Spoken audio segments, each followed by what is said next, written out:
Hi everyone, Jamie Humphries here for Six String Alliance, and today we are taking a look at On Fire by Van Halen.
So following on from the tragic passing of Foo Fighters drummer Taylor Hawkins, this past weekend, September the 3rd, we saw the first of two tribute concerts celebrating his life and his musical legacy. Now, this concert saw some of the biggest names in the industry coming together to celebrate the life and musical legacy of Taylor Hawkins, and it featured many of his friends, people that he'd worked with, as well as acts and artists that have inspired him. Alongside the Foo Fighters, we see the likes of Queen, James Gang, Rush, Nile Rodgers, plus members of Queens of the Stone Age, The Darkness, AC/DC, Metallica, the list goes on. Another great thing about it was that it was a real celebration of drummers with a multitude of different drumming heavyweights being included. Now, one such artist who performed at the concert, who had guitar players around the world sitting on the edge of their seat with bated breath, me being one of them, was Wolfgang Van Halen. Now, when Dave Grohl introduced Wolfgang at the start of his introduction, he stated how much of a huge Van Halen fan Taylor was, and that was apparent by his apparel that he would wear on stage, his striped shorts and his striped leggings. Now, I expected to see Wolfgang walk on with his band, play some of his tunes, maybe play a Foo Fighters tune. He played My Hero just after Taylor had sadly passed away in one of his own mammoth concerts. But instead, he walked out on his own and he played a blistering 2-song set playing two classic Van Halen songs. We saw On Fire from Van Halen 1, plus we saw Hot for Teacher. Now, accompanying him on stage, we had the Darkness singer, Justin Hawkins. We had Dave Grohl himself doing a sterling job on the bass, and we had session drummer Josh Freese on drums. Now, Wolfgang has always kind of opted to not include Van Halen's songs in his set. He's gone on record to saying, "I will not play Panama," and all power to him. He wants to be his own man. Although he uses his initials in the title of his band, he also makes reference to Van Halen with the name Mammoth. He's not using directly the Van Halen name. I see a lot of negative comments on the various forums that I'm on, especially on the Guitar World forum. That seems to just be a cesspit of hatred. People saying, not only making personal comments, but also talking about how he's riding on his father's coattails and all of this kind of stuff. For God's sake, his dad is Eddie Van Halen. It's a legacy, and he's continuing on the legacy by doing his own thing. And I absolutely love Wolfgang Van Halen. I love that album. He is such a talented musician. But like I said, he has really shied away from playing Van Halen songs publicly. Now, we all know that he is no slouch as a musician. He played every instrument on his album. He played bass for Van Halen from about the age of 15 or 16.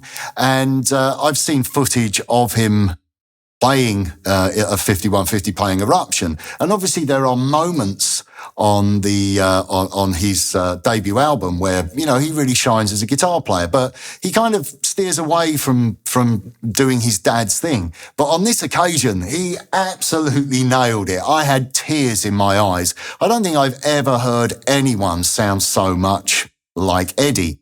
It had his personality to it, the way he played it, but you could feel and hear, the joy in his playing. You could see it on his face, and he just sounded like his dad. He had the phrasing. There were some of the little sound effects, especially at the beginning of Hot for Teacher, the little slides that Eddie would do before he came in with that, with the two-handed tapping section. He even nailed that. He had the triplet shuffle feel with the riff.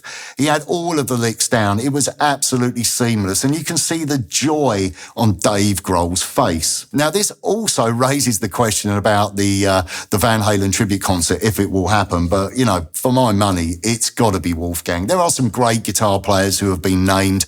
Obviously, there's been a lot of talk about Joe Satriani doing it, but if we want to hear the songs, and I want to hear Wolfgang play it. So I absolutely enjoyed that performance. I don't think I've been so excited about a performance in a long time. And for me personally, someone who was Eddie Van Halen is such a massive part of my life since I was so young. It is so great to see the legacy in safe hands of his son, Wolfgang. Now, On Fire has always been a standout track for me on the album. I think it's a really clever track. And it's one of my favourite tracks. Not only is it a really heavy track, it features a pretty straight-ahead rock riff, but then we see Ed including some really unorthodox and clever chord voicings and rhythm work. He was such an accomplished rhythm guitar player. Now, the solo also really stands out for me on this track, whereas throughout the album we see Ed's take on classic blues licks, but played full throttle, or we see, his legato and half-picked, half-legato scale runs. We also see his two-handed tapping, nodding towards a slight sort of classical influence with the sound of the arpeggios. This solo is so outside, it's nearly got its own postcode. And you think to yourself, hang on, this was recorded in 1978. I don't really know of any other solo other than maybe Drop Dead Legs that features that kind of shape playing to that extent. Drop Dead Legs, everyone goes on about, you can hear the Alan Holdsworth influence. But, this album was recorded in 1977, and he's playing, really outside these movable shapes, playing across the beat, playing notes that are very much outside. And when you consider other guitar players at that time, it was all kind of straight ahead rock. Had Richie Blackmore doing his kind of classical inspired picking runs, but everything you could kind of hear where it was coming from. But this solo, for me, is such a standout because it's so different from everything else. Well, everything on that album was different compared to everyone else. But when you listen to the solo in context with the other solos on this album, it really, is kind of setting the tone for what was to come in the future. Now, I've looked at On Fire before. I taught this track on my Van Halen 1 DVD and lesson course for Lick Library several years ago. But I don't know whether it's the circumstances under which those DVDs were filmed. They were really rushed. I filmed Van Halen 1 in 4 days. I got flown from Sweden to London, arrived, at 9 a.m. straight in the studio, finished on Thursday and flew home. That's a lot of material to film. And also, I don't want to really go too much into the past, but the kind of economics of producing those DVDs, sometimes it was quite hard to justify the time to do them and to really dig into them. And so you'd learn something. Yeah, I've learned it. Now, since getting involved with Warren Hewitt from Produce Like a Pro, getting my studio built and relaunching my YouTube channel that I've had for many, many years, but branding it as Six String Alliance and having the time to really focus, I've realized that some of those songs I didn't necessarily do the best job on.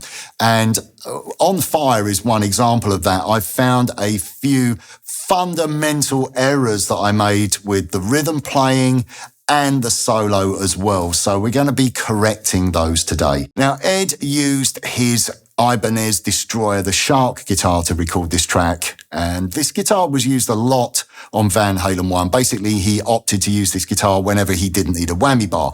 And it was plugged into his iconic Marshall amplifier and the Marshall Variac combination. Now, to get the tone today, I'm going to talk about the tone. I'm not going to say that this is the tone before I get all the cork sniffers out there telling me what I've done wrong. I'm using my Frankie that was bought for me by my dear friend Chadwick Cole. This is, without a doubt, one of my most prized possessions. I've got some pedals on the floor. I'm going into the EVH 5150 overdrive. I've got the Phase 90, EVH Phase 90, and I've also got the flanger. I'm running into the mini rec and I'm using the clean channel, but I'm using the push clean channel. So the clean sort of has that slight sort of old school amp tone to it. It's not completely clean. I'm also using the Mesa Cab Clone IR, and I'm using it in a slightly different way for this video. I use Cab Clone IR quite a lot because I like the simplicity of it and I love the sound of it. I monitored using the impulse responses within Cab Clone IR. They sound great, and I was going to go with that tone, but then I decided to do something that I've never done with it before. I've had some modifications done here in the studio, giving me a little box on the wall basically over there with multitude of different inputs and outputs to get into my UAD in the other room. So I was like, I can send lots of guitar now. So I recorded the Mesa impulse response, and I used that as my monitor guitar tone, as they sound great. And also that was a bit of a fail safe, but I also took a feed from the dry out. So all I was recording was the sound of the amp with no cab. And then I used 2 notes wall of sound, and I used the VH1 cab and the VH2 cab from the George Lynch pack.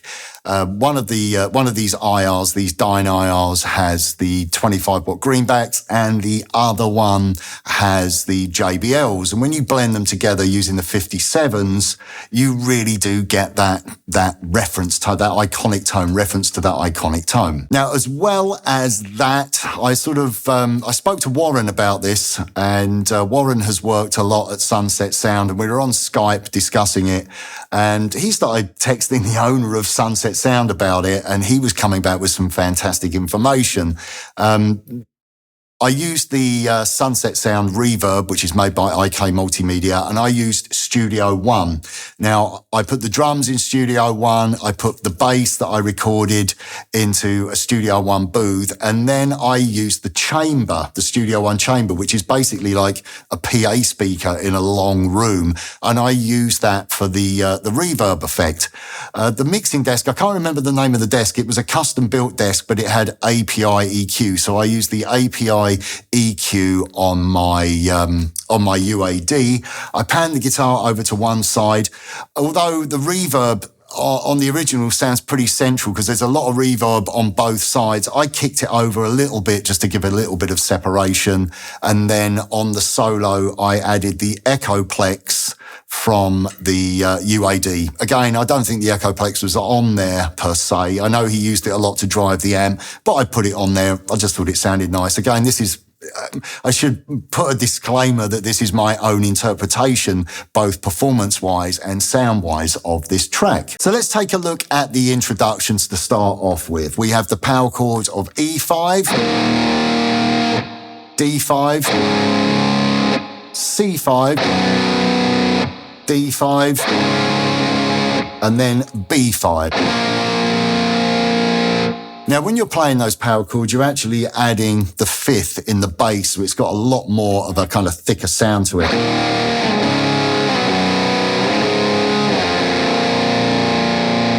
So following on from the power chords, we're then going to slide into the 7th fret of the E, and we're going to bend that note by pulling it down by a tone and a half. At that point, we kick in the flanger. I was kicking in the EVH flanger during the performance. You get... Put that together with the chords.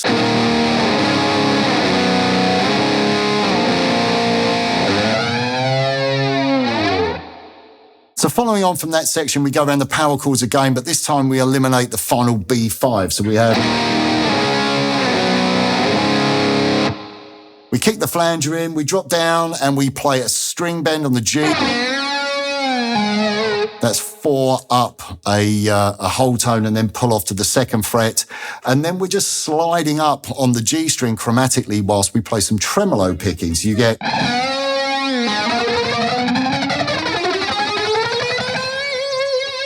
And then you're bending that final note up by a tone and a half. So let's just put that first section together. Here we go.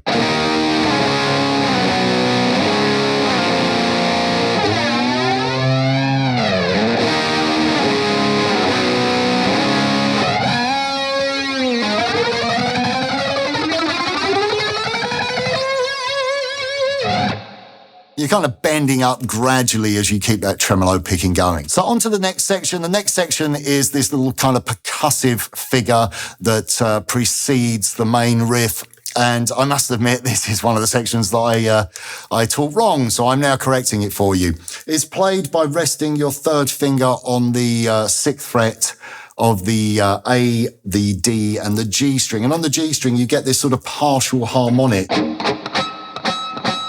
There. It's not like a nice chiming harmonic. It's just like this little squeak that jumps out.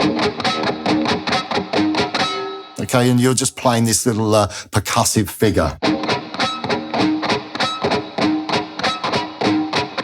Okay, across the A, the D, and then getting that little squeak to jump out on the G string. Okay, now we're into the main riff, and this is a really cool riff. We're starting off...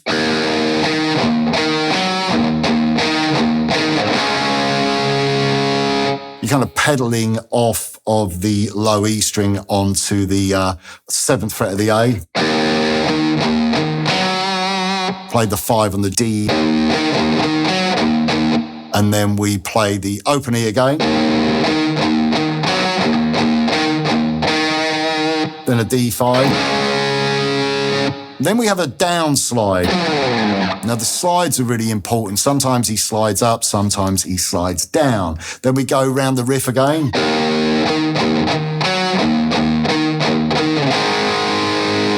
And this time we play an A5 and then he slides up. So you have...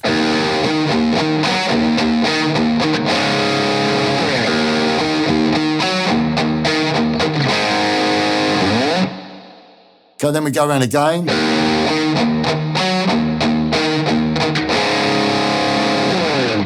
slide, and then we have this little harmonic figure.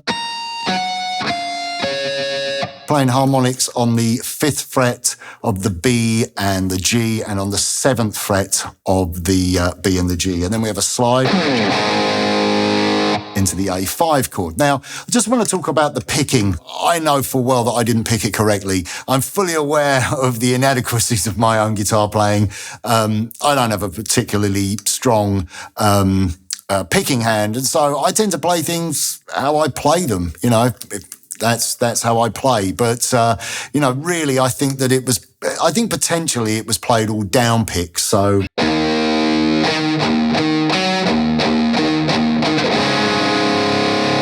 But I'm not really that comfortable with that.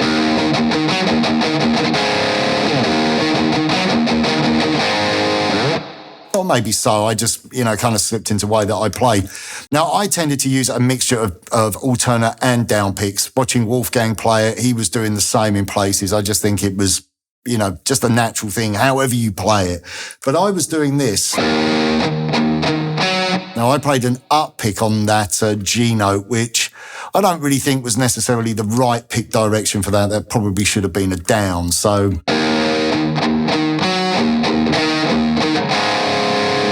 And then I went into down picks. So this is the way that I played it. I play it slowly.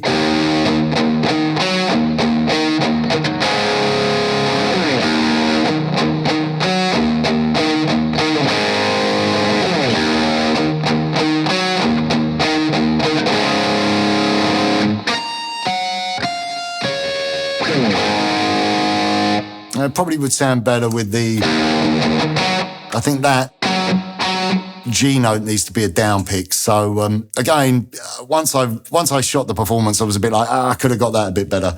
There's always room for improvement, I guess. So let's just play through that section at a little bit of a faster tempo. 2, 3, 4.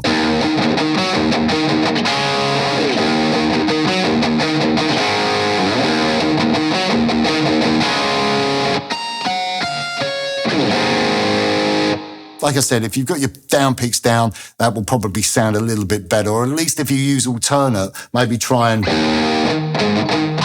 get that G note as a down pick. So now let's take a look at the verse riff. Now, before we continue, there's something that I stupidly forgot to mention at the beginning of the lesson section of this video.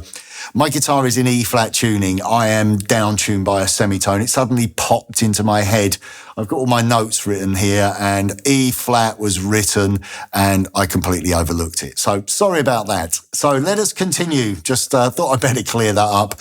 The next section, the verse section, is based around a low E being played with an 8th note rhythm. Now, I think it's safe to say on the original recording and live, the tempo that they played this at was ridiculous.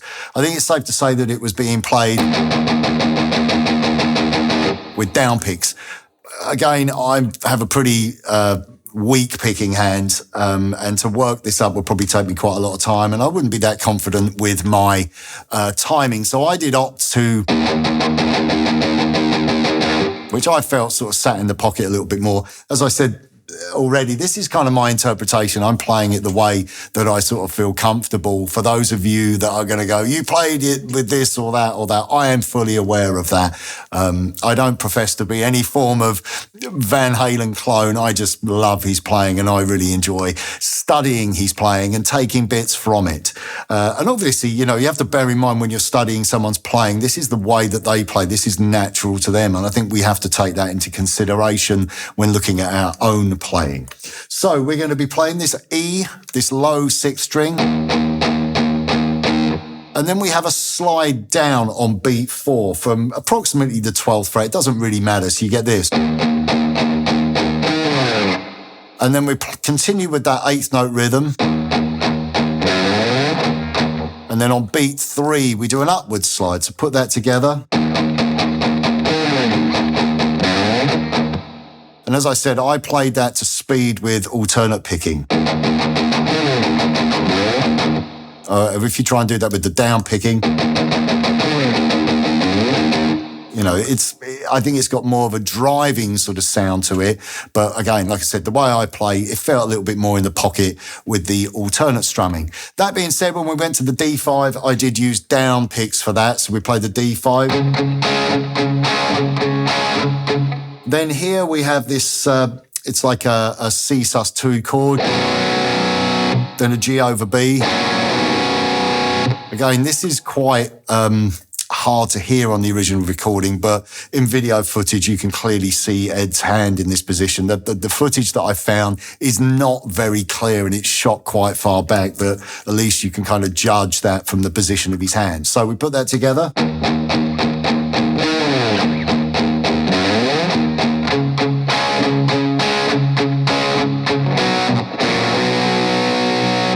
Then we go back into the riff.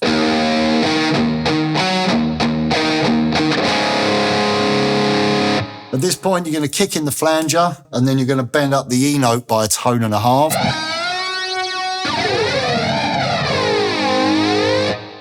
Nice big pick scrape there, and then into an A5. So let's put that first portion of the verse riff together.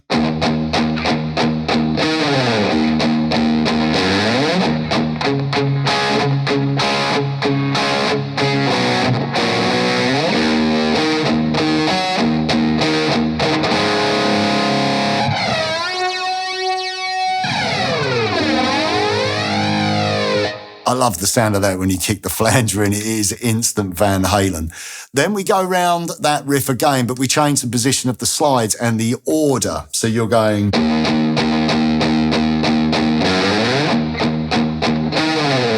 So you do a whole bar of that eighth note, 1 and 2 and 3 and 4 and then we go on beat 1, we slide up 1, 2 and 3 and 4, and then we slide down. The slides really do play such an important part to the sound of the riff. Then we're back down to the D5.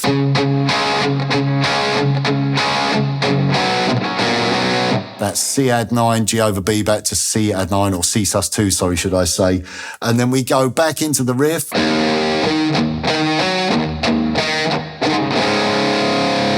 Now, at this point, we have a fast trill. So you're playing basically that, hammering on between the 7th fret of the top E and the 10th fret. You get the trill going, and then we're just tapping and sliding from the 12th. Again, I've done this, my own interpretation of this section. I haven't studied every single slide. You know, it's a moment in time. He's never going to play it the same way, you know, twice. So I think as long as you capture the kind of essence of that lick. So I sort of went... that kind of thing, you know, just keeping that trill going and then sliding away on the 12th fret of the top E. And then we drop down and we introduce the next riff, and we just have this first portion where we're going... I absolutely love that chord. So it's an open E to 2nd fret, back to open E. And then we have this inversion of an E minor chord. You play 3 on the E and then 2 on the A and the D. Okay, so let's put that entire verse riff together slowly. Here we go.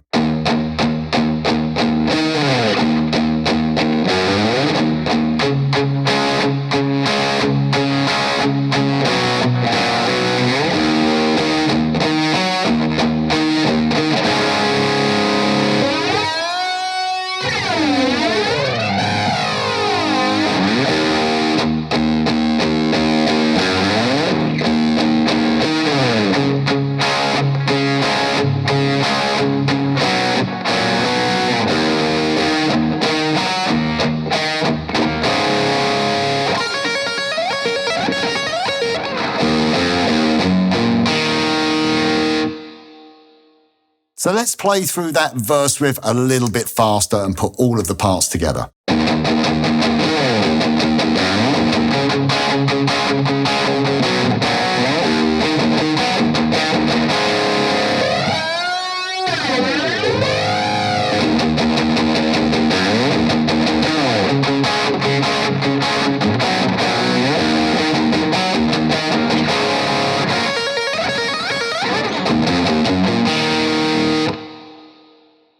One thing I should point out is that the transcription and this lesson, I'm only teaching from the introduction and up to the end of the guitar solo, including all of the licks and fills as they are on the original recording. On my performance for the latter part of the track, I just reused licks that we looked at during the lesson. And I think there was one lick that I referenced off of the original. Some of the harmonics are different, but it's up to you. You know, maybe you want to dig a little bit deeper. My main focus here is learning the rhythm parts and learning the solo. With the licks, you know, Wolfgang was playing completely different licks live. So, you know, maybe look at the licks that I've given you and then have a little bit of fun with it, either looking at licks on the original or some licks of your own. Now into the pre-chorus section. We saw the first part of this section at the tail end of the verse with the introduction of that E minor inverted chord. We're there into F sharp 5. Back into that, that E minor inversion there. Continuing on that F sharp 5, and then we have a B minor inversion. So it's the same shape, but we just moved it onto the A, D, and G string. So that's 5 on the A, 4 on the D, G, and B. I love that. Such an inventive use of chords. So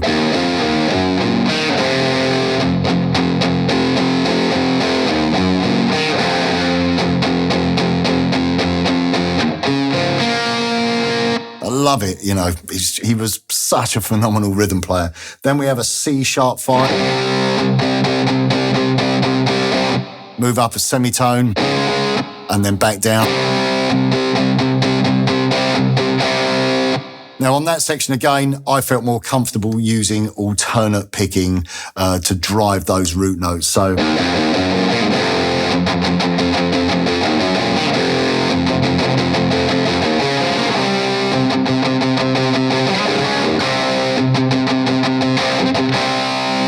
I'm kind of improvising a little bit with the rhythms. And again, watching Wolfgang, he was doing similar. Sometimes he was playing down, sometimes he was playing alternate. But I think it's safe to say that when Eddie played it, it was very much...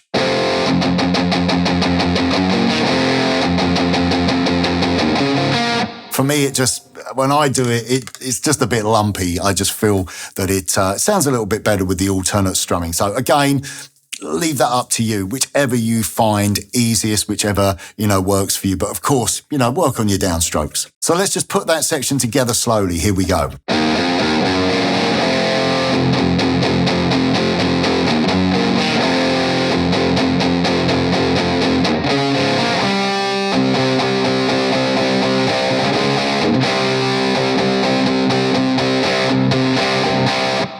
Like I said, improvising a little bit with the rhythm there. So a little bit faster.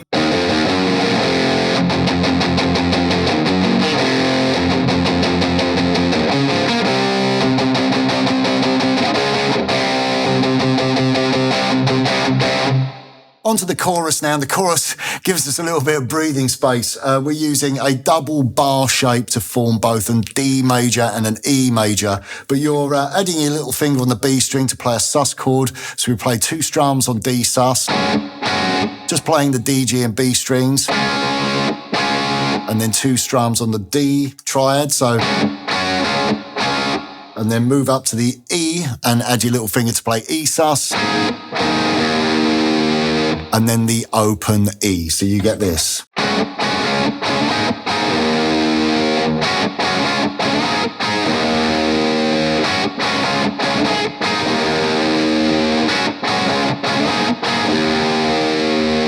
Okay, really try and work on the tightness of that section and cut the strums off. So now let's take a look at the breakdown section. And this is without a doubt one of the hardest sections of the whole track. You're going to be holding power chords, although you're only playing small fragments of the power chords. We're going to start off with an F sharp. You're just going to play the open low E to the 2nd fret. And then you're going to play the top 2 strings at the 2nd fret. Okay, you'd play 2 downstrokes and then an upstroke. Then we go up to the G5 power chord, but again, you're only playing the low E to the 3rd fret. And then you play the open top 2 strings. Okay, Okay, put that together. Then onto the C5 power chord, you're going to drop your third and fourth fingers down onto the D and the G strings, but you're really only playing the open A and then the top two strings. And then we drop down a semitone and do the same move on the B5 power chord. But there you're getting a little bit more of a sus chord by playing more of the chord on the upstroke. So put it together.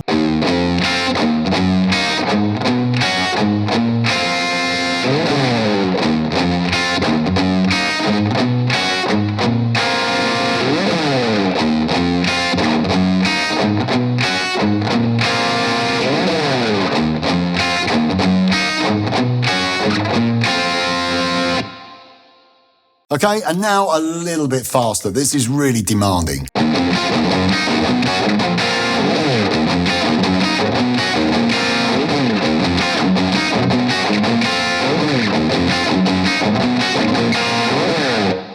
Okay, now on to the pre-solo riff. This is a little bit more straightforward.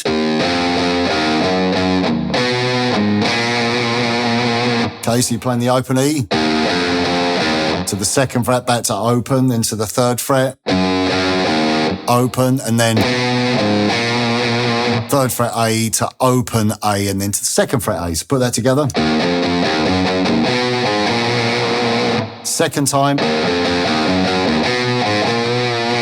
He kind of holds that second fret A and bends it slightly.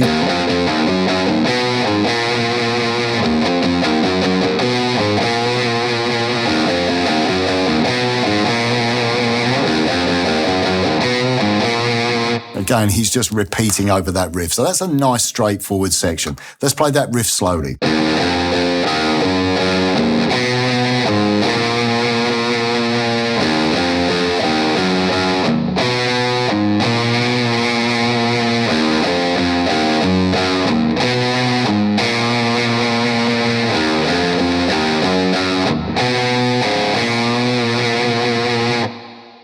So now let's take a look at the solo, and this is something that I wanted to correct. There was a portion of this that I didn't play correct. It's a series of shapes, basically, and it follows a pattern. So you're going to start off by hammering, playing a semitone and a whole tone shape starting on the fourth fret A. Obviously, we kick the phaser in, and then we're going to play 3 picks. So, and then we're going to go... So that's a hammer-on pull-off. Play the D string back to the G. And then that's the part I got wrong. So you're kind of moving up a semitone. You're not playing that on the 5 and the 7 of the D string. So it's not...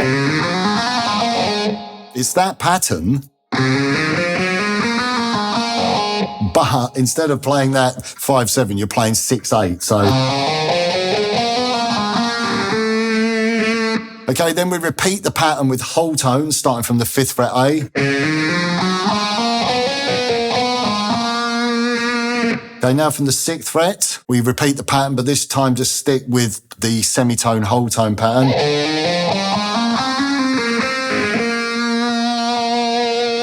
And then we have... Can we finish on the G string? So let's put that first portion together.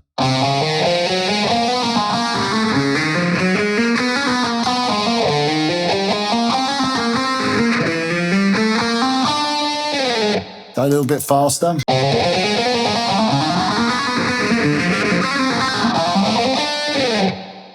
Okay, then we start again with the first pattern that we played with that kind of awkward shift on the D string, but we start that from the 9th fret of the A. So we have this.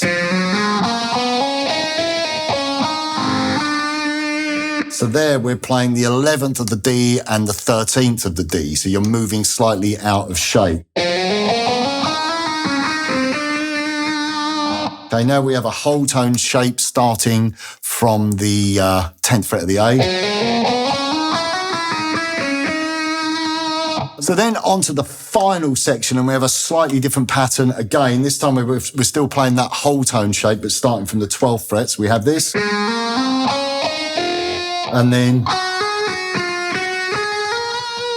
so the first part. And then we finish off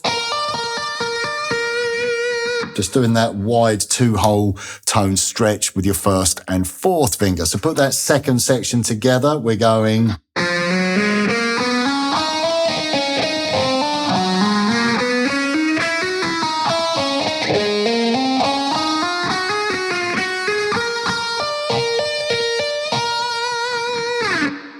So now let's play through the solo nice and slowly so you can see exactly what's going on.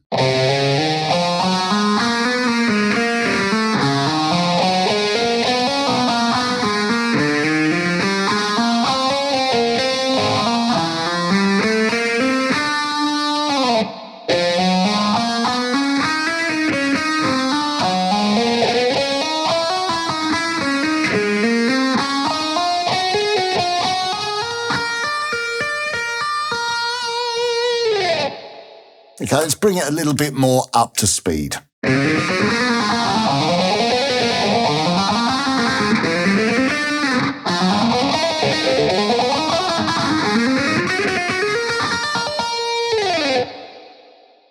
So that's a really demanding solo, and I think it's such a unique and standout solo from Van Halen 1, whereas we'd seen a lot of the kind of fiery, fast blues playing and two-handed tapping, all of a sudden, during this sort of high energy, fast sort of hard rock, heavy rock track, we have this real kind of outside shape-based legato solo. In terms of the picking, he tends to play.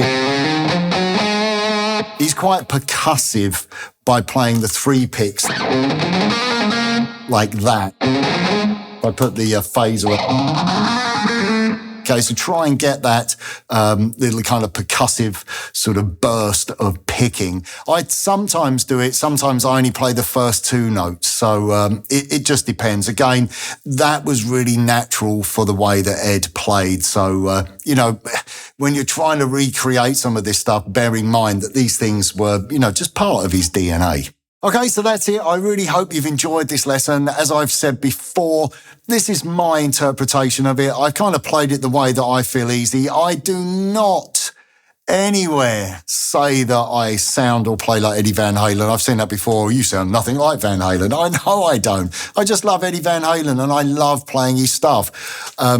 I like to learn stuff, but I adapt it to the way that I play.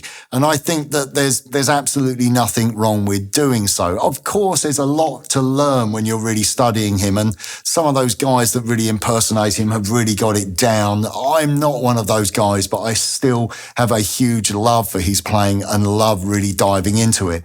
I really feel that this new version of this track that I've looked at, I feel that the lessons are a lot more accurate than I've done before. Some of the rhythm parts I've cleaned up. The solo is spot on. Also the little harmonic part as well. As for the performance, I'm kind of going for it a little bit. So it's more of an interpretation, as is the tone. Like I said, a little bit too much crunch.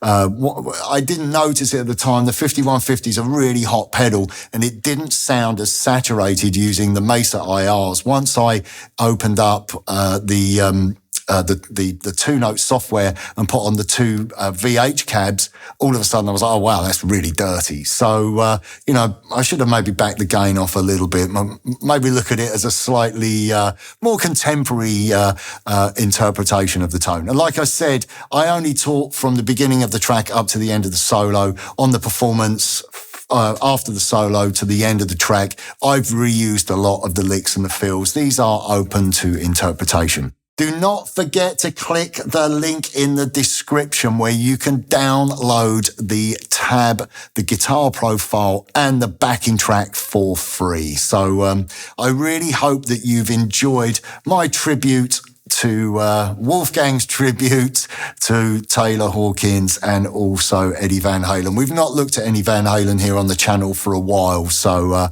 it was long overdue, and what a great track for us to look at. For those of you that are new to the channel and you're checking me out for the first time, please click the subscribe button. So that's it from me. Take care and I'll see you soon. Bye for now.